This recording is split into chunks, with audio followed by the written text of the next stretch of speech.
House on Pillars by Sanden+Hodnekvam architects in Norway. Built for a young couple and their 2 dogs, House on Pillars had a simple and open brief, a good and sustainable house on a low budget.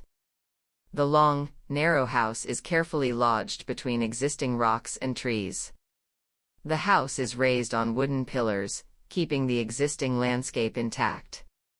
The natural topography of the site creates a series of outdoor spaces and outlooks into the rock bed and treetops.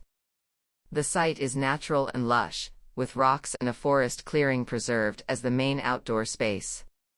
In order to create good outdoor spaces, the building was then constructed on the least usable and buildable part of the plot.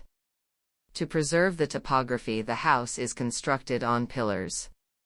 The site was 3D scanned, and the point cloud served as a basis for both digital and physical models for optimal adaptation to the landscape.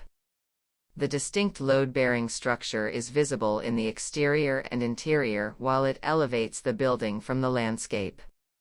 The plan is generated from this constructional rhythm, with a core for bedrooms and a bathroom and circulation along the facades.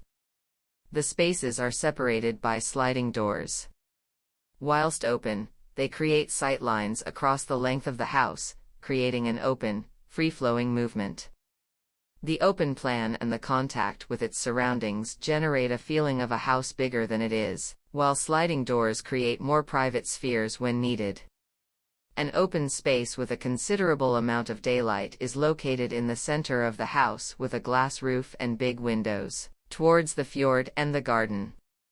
The wooden construction is visible in the interior as well as the exterior of the house.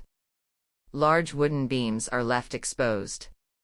Walls and floors are covered in pine, with recycled brick floors in the winter garden and the sunken living room. The roof is clad with corrugated metal sheets, with overhanging eaves.